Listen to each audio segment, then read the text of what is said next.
This is the story of a man named Stanley. Stanley worked for a company in a big building where he was employee number 427. Employee number 427's job was simple. He sat at his desk in room 427 and he pushed buttons on a keyboard. Orders came to him through a monitor on his desk, telling him what buttons to push, how long to push them, and in what order. This is what employee 427 did every day of every month of every year. And although others might have considered it soul-rending, Stanley relished every moment that the orders came in, as though he had been made exactly for this job. And Stanley was happy. And then one day something very peculiar happened, something that would forever change Stanley, something he would never quite forget. He had been at his desk for nearly an hour when he realized that not one single order had arrived on the monitor for him to follow. No one had showed up to give him instructions, call a meeting, or even say hi. Never in all his years at the company had this happened, this complete isolation. Something was very clearly wrong. Shocked, frozen solid, Stanley found himself unable to move for the longest time. But as he came to his wits and regained his senses, he got up from his desk and stepped out of his office.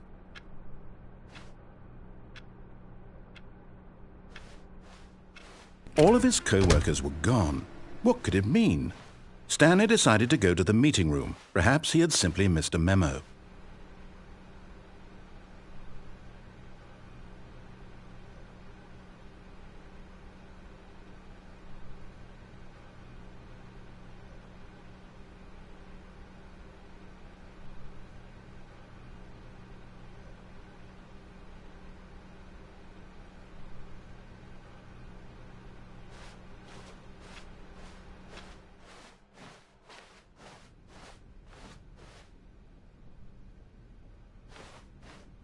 When Stanley came to a set of 2 open doors, he entered the door on his left. This was not the correct way to the meeting room, and Stanley knew it perfectly well.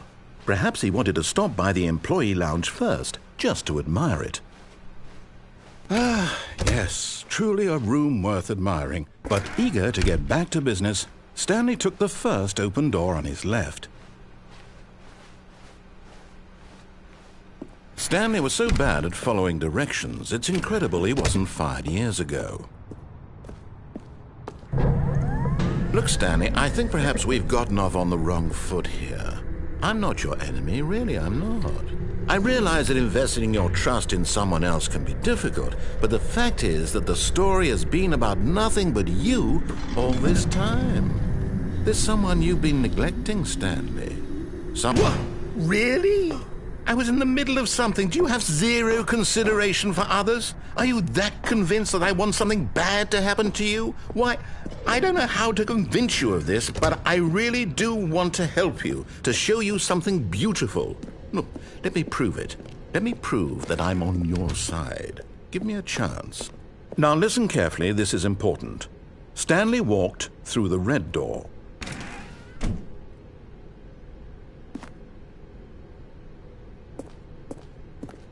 Aha, perhaps you misunderstood. Stanley walked through the red door. I still don't think we're communicating properly. Stanley walked through the red door.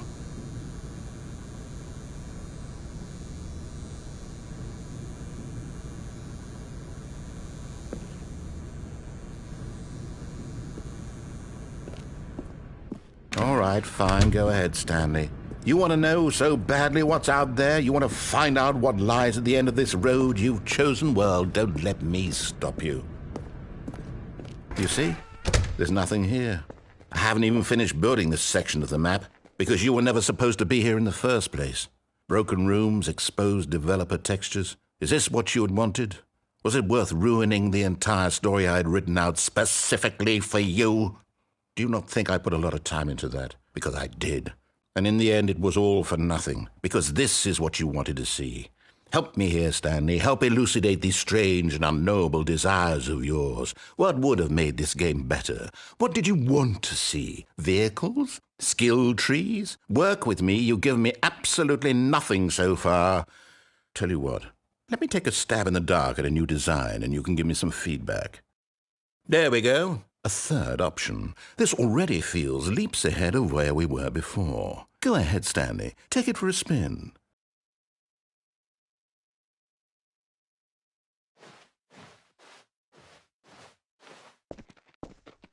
Okay, I'm going to stop you there. Now, tell me about your experience with this new version. Would you say that the game benefited from allowing you more choices? Feel free to be honest. I'm looking for some real critical feedback here. A 1?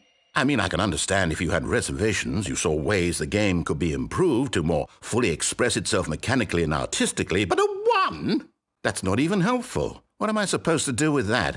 But I guess it isn't my place to judge.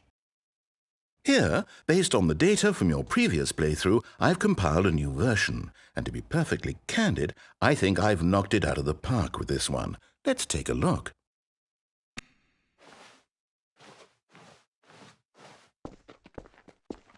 Now, would you say that competitive leaderboard helped you feel motivated to keep walking through doors? Again, honest answers, please. Hey, I nearly forgot. I've got a prototype of a new game I've been working on, and now would be a lovely opportunity to give it some playtesting. You wouldn't mind taking a look at it, would you? Perfect. Let me boot it up. In this game, the baby crawls left towards danger. You click the button to move him back to the right, and if he reaches the fire, you fail. It's a very meaningful game, all about the desperation and tedium of endlessly confronting the demands of family life. I think the art world will really take notice. But of course, the message of the game only becomes clear once you've been playing it for about 4 hours. So why don't you give it 4 hours of play to make sure it's effective? Be sure to keep notes on your experience.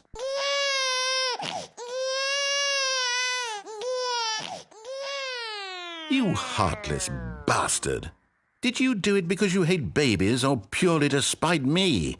Because if it's the latter, well, I don't know what to do. I'm completely out of ideas. I can't think of a single thing that might improve the experience for me. I'm not even going to try. I'm out. I'm done. It's over.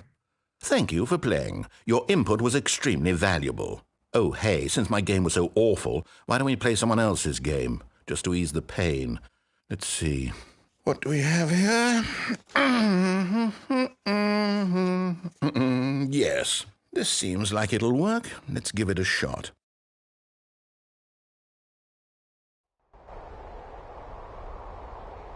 Aha! Fascinating. What do you think this game is about, Stanley?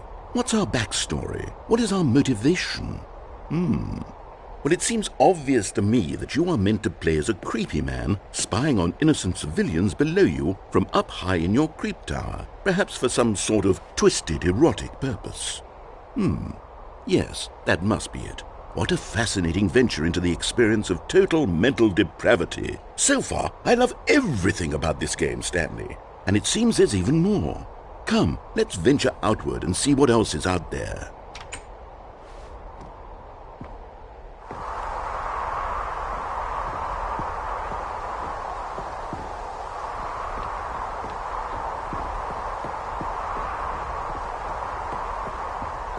Oh, no. No, it can't be.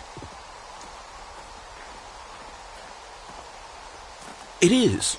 It's an open-world game. Good God, quickly, block it off. Oh, thank goodness, Stanley. What a close call. You really wandered off into that thing. That big, open, just wandering around. No right or wrong directions. No path to follow. You can just go in any... Oh, thank heavens we avoided it. We're out of the woods now, Stanley. Okay, I'm going to get us out of here. Let's find another game. Preferably something with walls. Something with nice, big, insurmountable walls. Okay, I think this will be just the thing.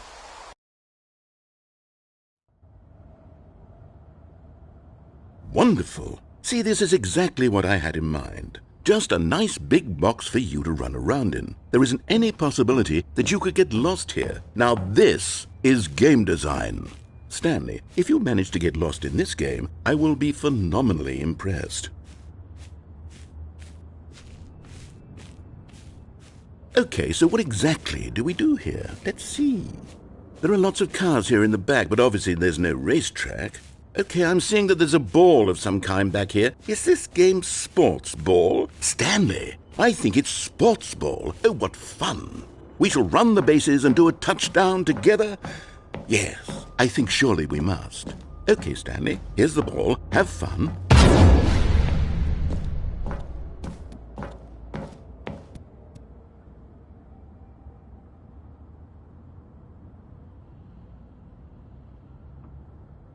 Hold on. What are you doing?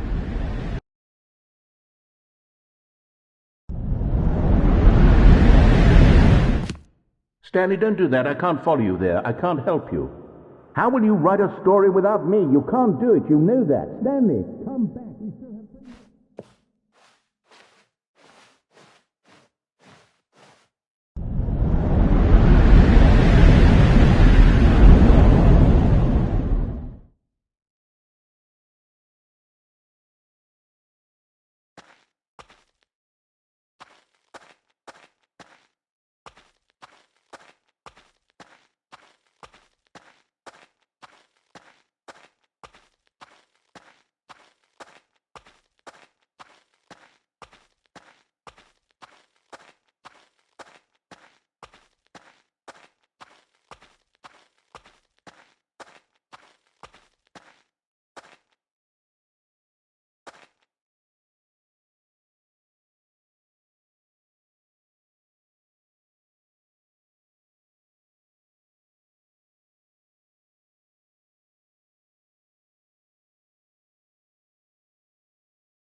All of his co-workers were gone. What could it mean? Stanley decided to go to the meeting room. Perhaps he had simply missed a memo.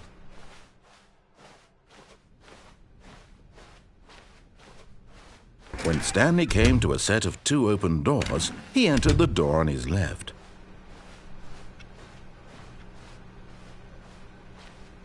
Yet there was not a single person here either. Feeling a wave of disbelief, Stanley decided to go up to...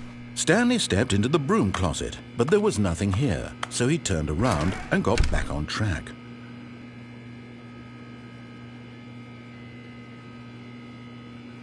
There was nothing here. No choice to make, no path to follow, just an empty broom closet. No reason to still be here.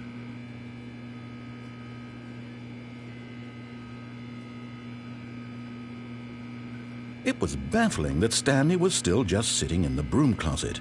He wasn't even doing anything. At least if there was something to interact with, he'd be justified in some way. As it is, he's literally just standing there doing sweet FA.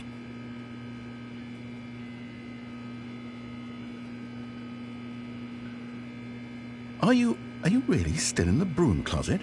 Standing around doing nothing? Why? Please offer me some explanation here. I'm genuinely confused.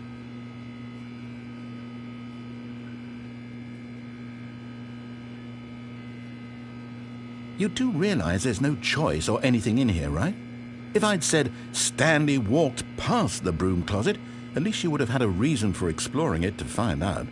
But it didn't even occur to me because literally this closet is of absolutely no significance to the story whatsoever. I never would have thought to mention it.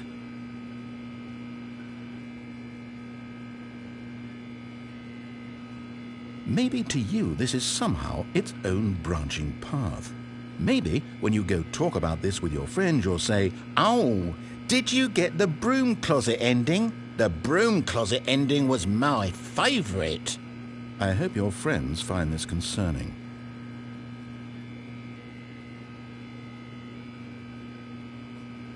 Stanley was fat and ugly and really, really stupid. He probably only got the job because of a family connection. That's how stupid he is. That or with drug money. Also, Stanley is addicted to drugs and hookers.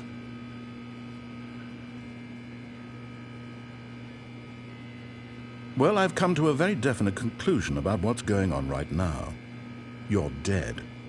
You got to this broom closet, explored it a bit, and were just about to leave because there's nothing here, when a physical malady of some sort shut down your central nervous system and you collapsed in front of your screen. Well, in a situation like this, the responsible thing is to alert someone nearby so as to ensure that your body is taken care of before it begins to decompose. Hello? Anyone who happens to be nearby? The person at this computer is dead.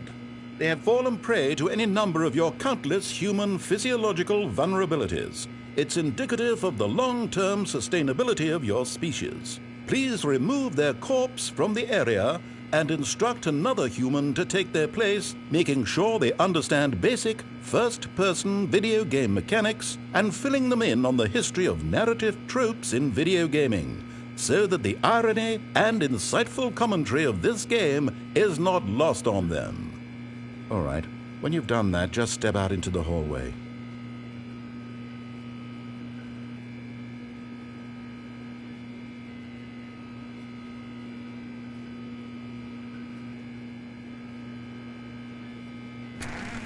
Ah, second player. It's good to have you on board. I guarantee you can't do any worse than the person who came before you. You too? Unbelievable. I'm at the mercy of an entire species of invalids. Perhaps there's a monkey nearby you can hand the controls to. A fish? Fungus? Look, you can hammer out the details. I'm not particularly picky. I'll just be waiting for when you're ready to pick up the story again.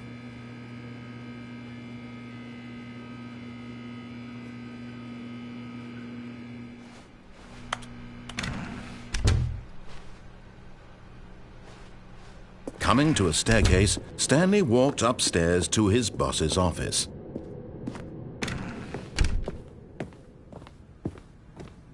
Stepping into his manager's office, Stanley was once again stunned to discover not an indication of any human life. Shocked, unraveled, Stanley was in such a rush to get through the story as quickly as possible, he didn't even have a single minute to just let the narrator talk. That kind of anxiety isn't healthy. So he relaxed for a few moments with some calming New Age music